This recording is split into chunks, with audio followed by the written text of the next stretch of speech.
Welcome to this special Good Friday edition of Get Your Spirit in Shape. As we contemplate the events of the hours preceding Christ's crucifixion, we invite you to join us for a guided meditation led by the Reverend Cindy Serio and enter into a quiet contemplative time as we ponder the sacred events unfolding around Jesus before his death. Cindy, thank you for being with us today for this special Good Friday episode of Get Your Spirit in Shape. It's great to be here, Crystal. Thanks for asking me. Well, we're going to do something that's a different format from our usual Get Your Spirit in Shape, and I'm really excited that you're going to be a part of this episode. Before we delve into that, though, can you tell us a little bit about you? I am an ordained deacon in the United Methodist Church, newly retired at the first of the year. I was appointed beyond the local church for 12 years to develop a ministry of spiritual formation, which I call Mosaic, and I continue to minister through that ministry. And also a couple of years ago, I started a nonprofit for spiritual directors because that's one of the things that I do. I'm a spiritual director and a retreat leader. So I have a lovely little community, contemplative community that I'm a part of. Well, and that's why you're just the perfect person to have with us today. And we will have links to those organizations and that website on our page so that our listeners can go and learn more about this really exciting ministry. And congratulations, by the way, on your recent retirement. Thank you. So let's talk about Good Friday. This is one of the days in the whole church calendar and really in Holy Week when United Methodist may attend a church service, may observe this day in some way. Can we talk about that? How the observing Good Friday, the tone of the day, what worship on that day might look like?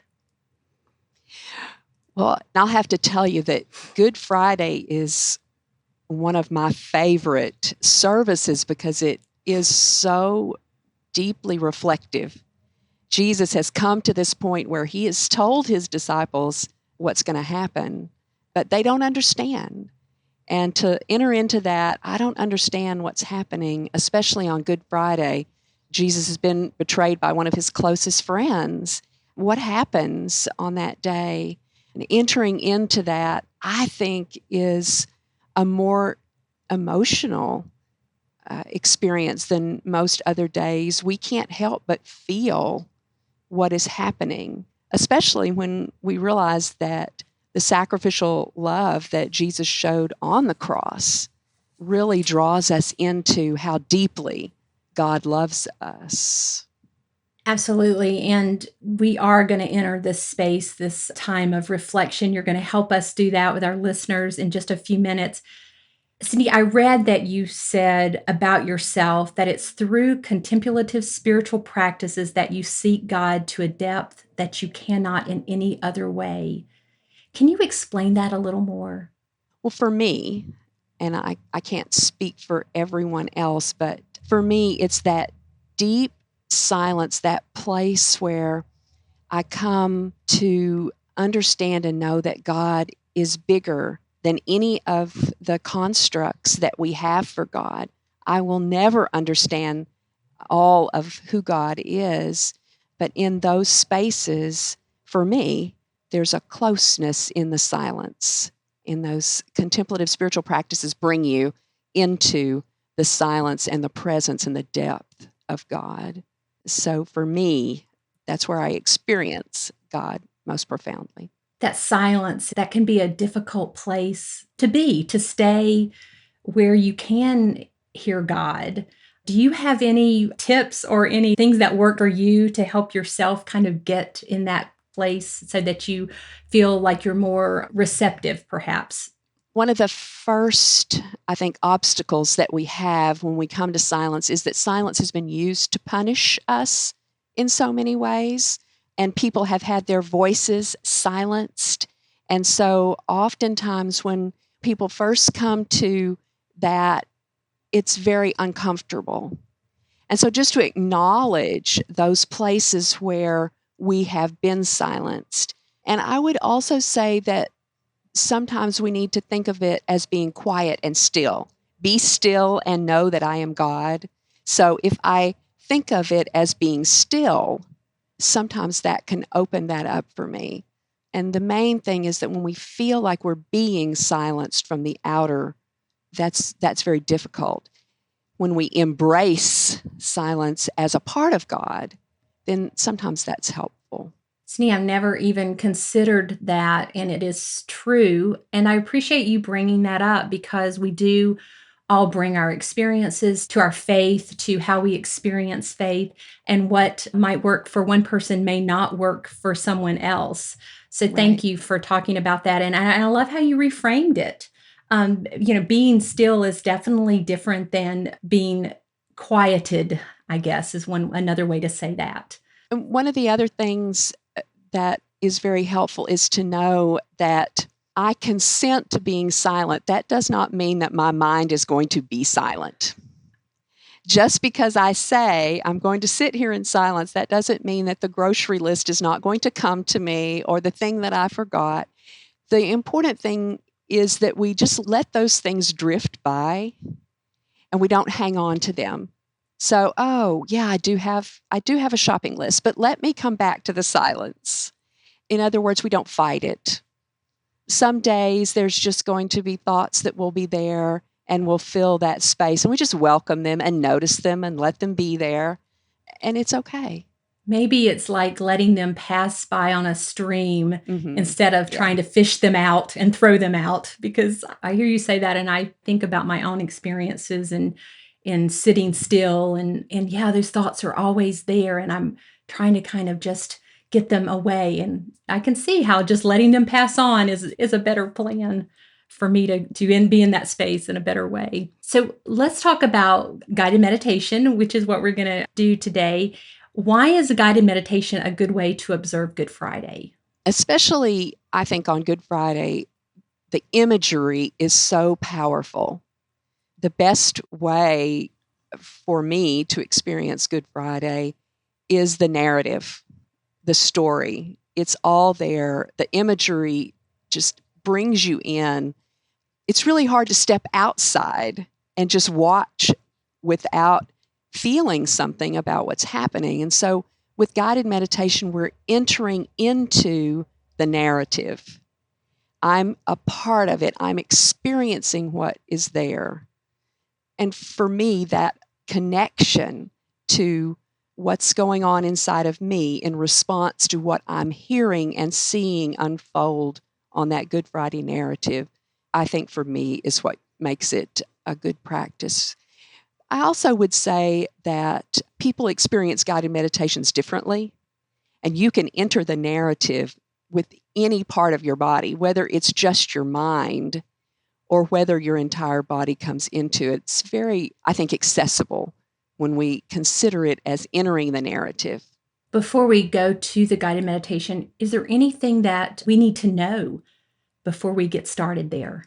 Sure, I think just experience what you experience, number one. Don't try to do anything in particular other than just allow yourself to enter into the meditation however is comfortable for you. If you're driving in the car, you can listen to the narrative and allow it to unfold and just ask yourself, what's the invitation of God in this narrative for me? Is there maybe a part of the narrative that is calling my attention? Now, if you're in a space where you can close your eyes, some people will actually see that narrative unfold just like they were watching a TV show. That's a gift. Some people will just sense what's happening. For me, the most important thing is to allow yourself to be guided by the Spirit. I'm going to lead you into this narrative. If the Spirit takes you in a different direction, you can hear what's going on in the background, but you can allow the Spirit to take you where you need to be. Cindy, thank you for sharing your gifts with us. I know this is going to be a really special time. Thank you so much. Thank you, Crystal. Lovely to be here with you.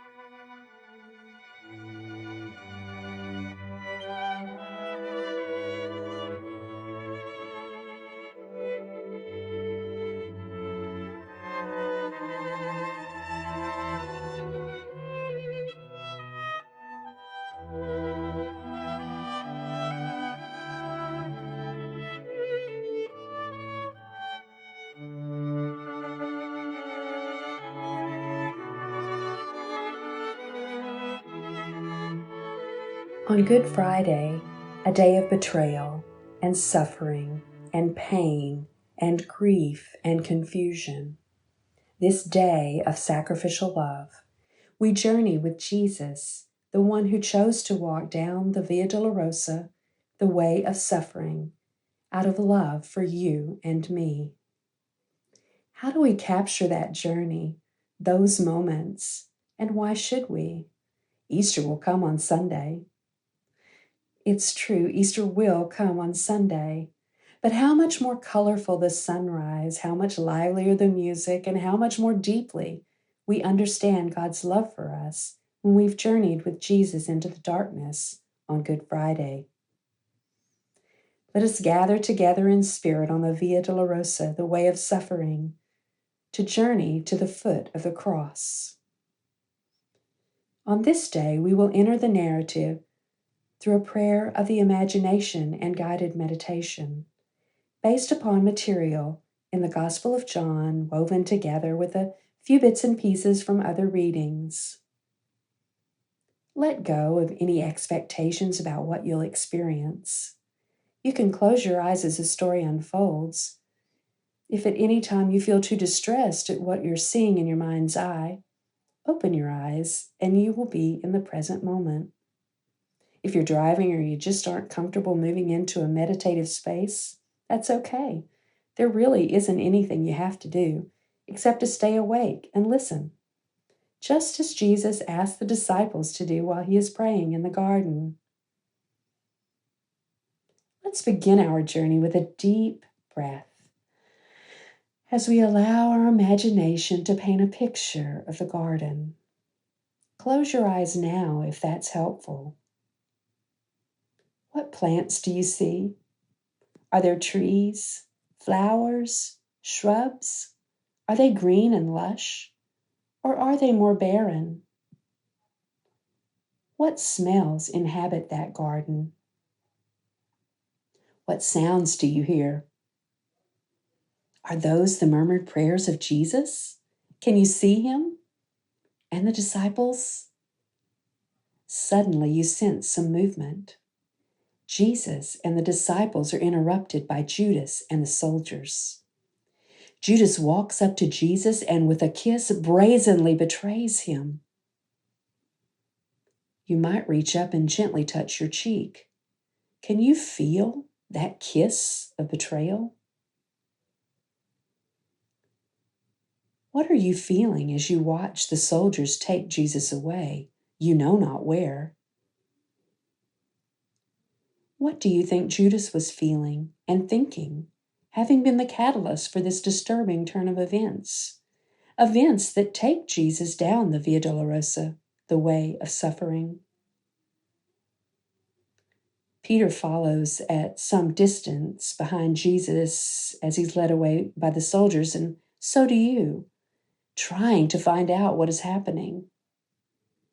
Peter goes to stand by a fire to warm his hands, and suddenly he is confronted. "You are not also one of this man's disciples, are you?" asked a woman. "I am not." "You are not also one of his disciples, are you?" asked a man. "I am not." "Didn't I see you in the garden with him?" asked a servant. "No, no, no." And a rooster crows in the distance. Once, twice, 3 times the rooster crows. With his denials, Peter has also betrayed Jesus. Tears stream down Peter's face, and you watch as he leaves. Where are you? Are you still here, waiting for Jesus? As you wait, see if you can settle more deeply into your body with your breathing. Not truly knowing what Jesus has been through, allow yourself to feel what you feel, to think what you think. Look now with the eyes of your heart as Jesus emerges with a crown of thorns on his head, wearing a purple robe, a robe of royalty for the King of the Jews. Look at the bruises on his face and his body. See the blood dripping from the thorns.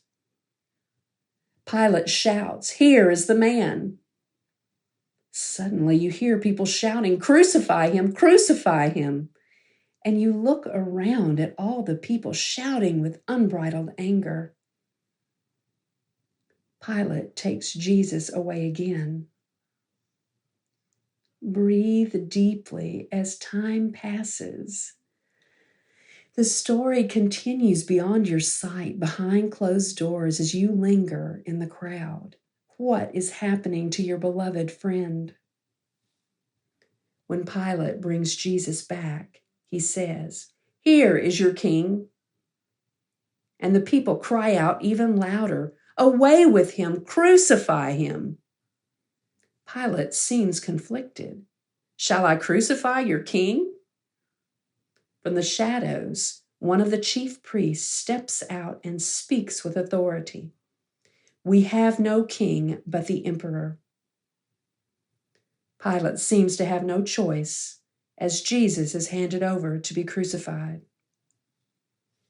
Jesus is given a dark, heavy, wooden cross to carry to his own execution. He falls in agony. Watch as he struggles to get up, walks a few steps and falls again in the dirt. He cries out when his knee hits a stone. It seems like forever. Again and again, Jesus falls until finally he reaches Golgotha, the place of the skull. 4 soldiers step forward to nail Jesus to the cross. First, his wrist. He cries out in agony. Then his feet. One soldier rips off his clothes to leave him naked on the cross. You turn away as they argue and cast lots for his colorful striped tunic.